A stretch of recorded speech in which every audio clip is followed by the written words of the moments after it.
Regret by Kate Chopin. Mademoiselle Orly possessed a good strong figure, ruddy cheeks, hair that was changing from brown to grey, and a determined eye.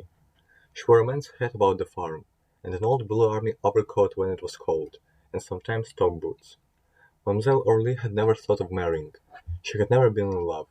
At the age of 20 she had received a proposal, which she had promptly declined, and at the age of 50 she had not yet lived to regret it. So she was quite alone in the world, except for her dog Ponto, and the negroes who lived in her cabins and worked her crops, and the fowls and few cows, a couple of mules, her gun, with which she shot chicken hawks, and her religion. One morning Mademoiselle Orly stood upon her gallery, contemplating, with arms akimbo, a small band of very small children who, to all intents and purposes, might have fallen from the clouds, so unexpected and bewildering was their coming, and so unwelcome. They were the children of her nearest neighbor, Odile, who was not such a near neighbor after all. The young woman had appeared but 5 minutes before, accompanied by these four children. In her arms she carried little Lottie. She dragged Tinom by an unwilling hand, while Mar- Marceline and Marcelet followed with irresolute steps. Her face was red and disfigured from tears and excitement. She had been summoned to a neighboring parish by the dangerous illness of her mother. Her husband was always in Texas. It seemed to her a million miles away, and Wilson was waiting with the mule car to drive her to the station. It's no question, Mademoiselle Orly. You just go to keep those youngsters who tell me I come back. Do you say? I wouldn't bother you with them if it was any other way to do. Make 'em mind you, Mademoiselle Orly. Don't spare them.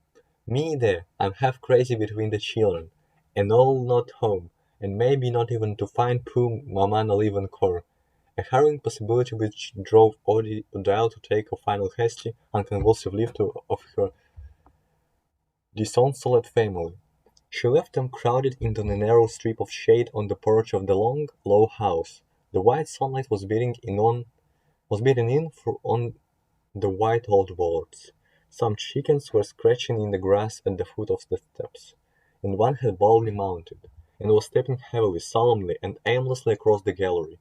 There was a pleasant odor of pinks in the air, and the sound of negroes' laughter was coming across the flowering cotton field.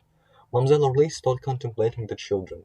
She looked with a critical eye upon Marceline, who had been left staggering beneath the weight of the chubby Lodi. She surveyed with the same calculating air Marcelet, mingling her silent tears with the audible grief and rebellion of Tinom. During those few contemplative moments she was collecting herself, determining upon a line of action, which should be identical with a line of duty. She began by feeding them. If Mademoiselle Orly's responsibilities might have begun and ended there, they could easily have been dismissed, for her larder was amply provided against an emergency of this nature. But little children are not little pigs. They require and demand attentions which were wholly unexpected by Mademoiselle Orly, and which she was ill prepared to give.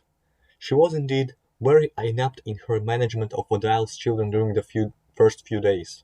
How could she know that Marcelet always wept when spoken to, in a loud and commanding tone of voice? It was a peculiarity of Marcelet's. She became acquainted with Tinom's passion for flowers only when he had plucked all the choicest gardenias and pinks for the apparent purpose of critically studying their botanical construction. "Tea ain't enough to tell him, Mademoiselle Orly," Marceline instructed her. "You got to tie him in a chair. It's what Maman all time do when he's bad. She tie him in a chair."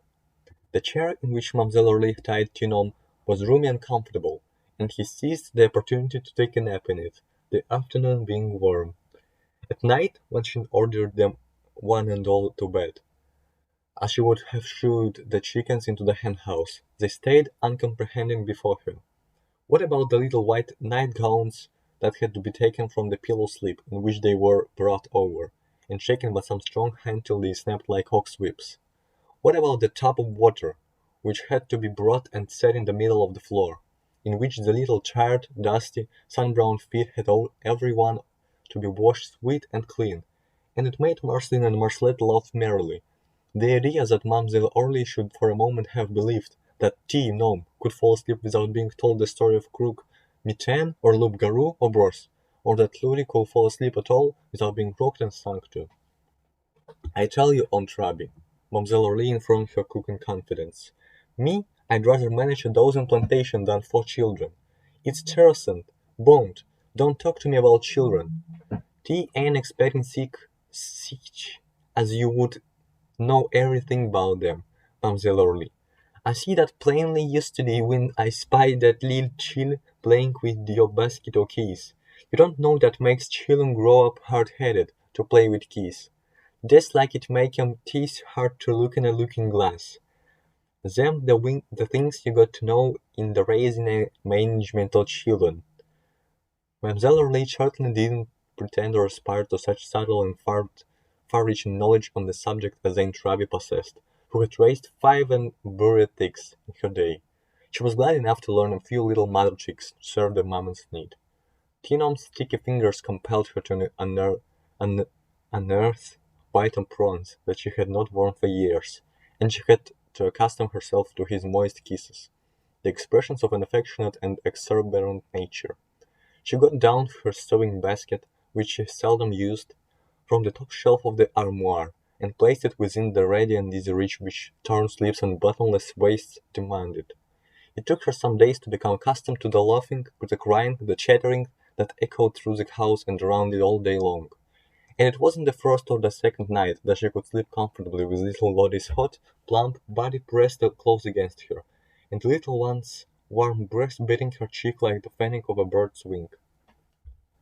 But at the end of 2 weeks, Mademoiselle Orly had grown quite used to these things, and she no longer complained.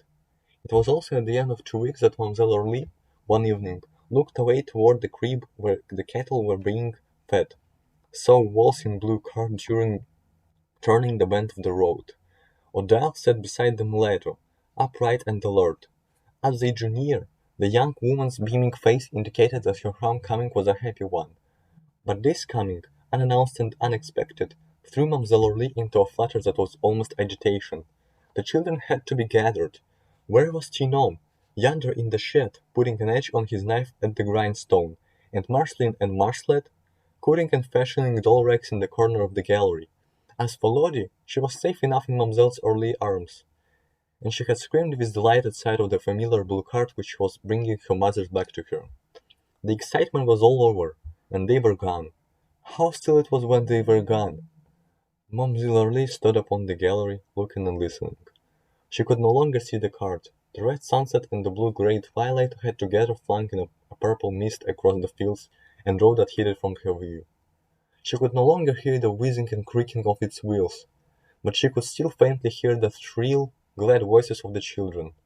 She turned into the house. There was much work awaiting her, for the children had left a sad disorder behind them, but she did not at once set about the task of righting it. Mademoiselle Orly seated herself beside the table. She gave one slow glance through the room, into which the evening shadows were creeping and deepening around her solitary figure. She let her head fall down upon her bended arm, and began to cry. Oh, but she cried, not softly as women often do. She cried like a man, with sobs that seemed to tear her very soul. She did not notice Ponto licking her hand.